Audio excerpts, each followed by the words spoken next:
इस वीडियो में हम जानेंगे कि जीडीपी क्या होती है, इसे कैसे मापा जाता है, इसका महत्व क्या है और भारत की जीडीपी की स्थिति क्या है। अगर आप भी भारत की आर्थिक स्थिति को समझना चाहते हैं तो इस वीडियो को अंत तक जरूर देखें। नमस्कार दोस्तों, स्वागत है आपका हमारे यूट्यूब चैनल पर। आज हम बात करेंगे एक ऐसे शब्द की जो आपने बहुत बार सुना होगा, जीडीपी। लेकिन क्या आप जानते हैं कि जीडीपी होता क्या है? क्यों हर देश की तरक्की को जीडीपी से जोड़ा जाता है? आइए इसे आसान भाषा में समझते हैं।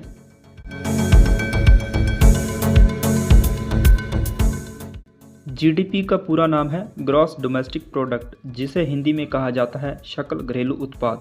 यह किसी देश में एक निर्धारित समय में, आमतौर पर एक साल में, बनाए गए सभी वस्तुओं और सेवाओं का कुल मूल्य होता है।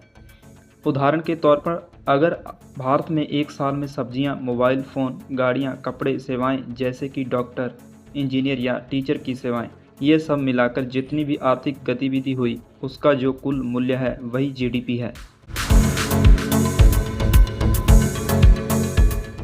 जीडीपी को मापने के 3 मुख्य तरीके होते हैं। पहला, उत्पादन विधि।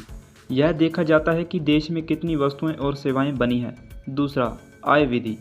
इसमें यह देखा जाता है कि लोगों की कुल आय कितनी हुई, जैसे वेतन, लाभ, किराया आदि। तीसरा, व्यय विधि।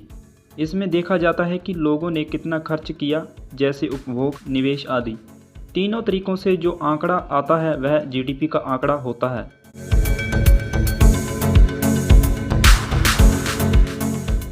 जीडीपी हमें ये बताता है कि एक देश की आर्थिक सेहत कैसी है।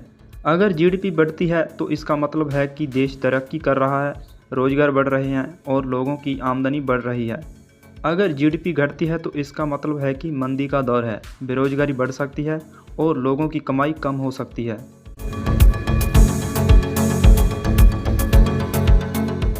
भारत दुनिया की शीर्ष 5 अर्थव्यवस्थाओं में शामिल है।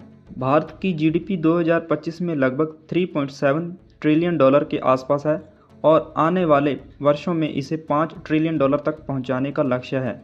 भारत की जीडीपी का बड़ा हिस्सा सेवा क्षेत्र से आता है, जैसे आईटी, बैंकिंग, शिक्षा आदि। इसके बाद है उद्योग क्षेत्र और फिर कृषि क्षेत्र। जीडीपी बढ़ने से देश में रोजगार के अवसर बढ़ते हैं। सरकार के पास टैक्स से ज़्यादा पैसा आता है, जिससे वो नई योजनाएं शुरू कर सकती है, जैसे सड़कें, स्कूल, अस्पताल। लेकिन जीडीपी बढ़ने का मतलब हमेशा ये नहीं होता कि हर इंसान की ज़िंदगी सुधर रही है। इसके लिए हमें पर कैपिटा जीडीपी यानी प्रति व्यक्ति आय को भी देखना होता है। तो दोस्तों, अब आप समझ गए होंगे कि जीडीपी क्या होती है, कैसे मापी जाती है और क्यों इतनी ज़रूरी होती है। जीडीपी देश की आर्थिक प्रगति का आईना है। अगर आपको यह जानकारी अच्छी लगी तो वीडियो को लाइक, शेयर और सब्सक्राइब ज़रूर करें और कमेंट में बताएं क्या आप भारत की जीडीपी में योगदान दे रहे हैं। धन्यवाद।